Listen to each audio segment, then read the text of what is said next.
Hey guys, Sean here from Insights, coming to you from my hands-on learning and one-on-one mentoring center in the beautiful Berkshires. If you like ski mobiling, this is a great place to visit. Of course, it's really nice the rest of the year too. It's kind of cold here in the winter. But in any case, in today's video, I wanted to share with you a lesson from one of my new courses over at theautomationschool.com. This is the lesson that goes through the factory I/O scene that deals with controlling conveyors with latches.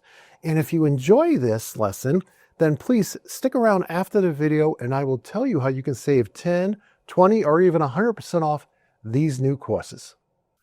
And here it is. Now I'm going to throw up the official video from Factory I/O to show you how this works. But the first thing I want to mention is that first mini conveyor, that entry conveyor, that is forced on. So that will always be on.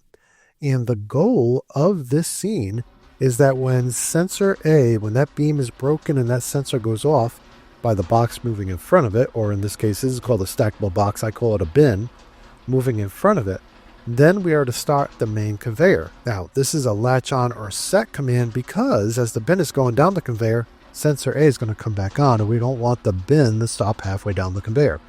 So we're going to latch on or set the conveyor on, and then when our bin gets all the way down to sensor B, we're going to unlatch or unset the conveyor so it turns off. Okay, so here, let's go ahead and look at the drivers. You can see here the tags. We got sensor A and B on the inputs, and on the outputs, the entry conveyor is forced on, so we'll just be turning on and off the conveyor.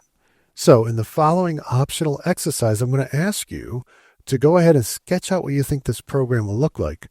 And after that optional exercise, we'll come back to another lesson where we'll actually write the code for our programmable controller. Well, I hope you enjoyed that lesson. And if you would like to learn more about these courses, I'll put the links in the description. But that said, if you'd like to save $5 off any of these courses, you can just email me at sales@theautomationschool.com and I'll send you back $5 off. And if you're a member, either on theautomationblog.com or at YouTube, I'll actually add your monthly membership to the coupon. So we'll bring it up to $10, $15, or $30 off. So you just have to let me know where you're a member, what your username is. I'll look you up. I'll find out what level you're at, and I'll send you a March coupon for that value off. I want to do something for you guys every month to thank you for your memberships. There's another way to get these courses, actually, to get the Control Logics, Compact Logics, Factory Talk, Echo courses using Factory I/O completely free of charge. And that is to buy a perpetual license from me.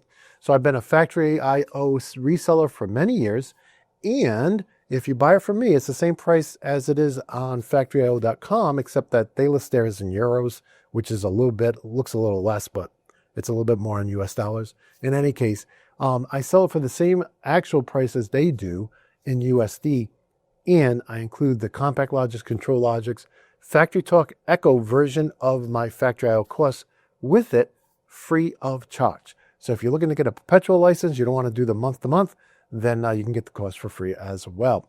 So with that said, I just want to thank you all for watching this video. I want to wish you all good health and happiness. And until next time, my friends, peace.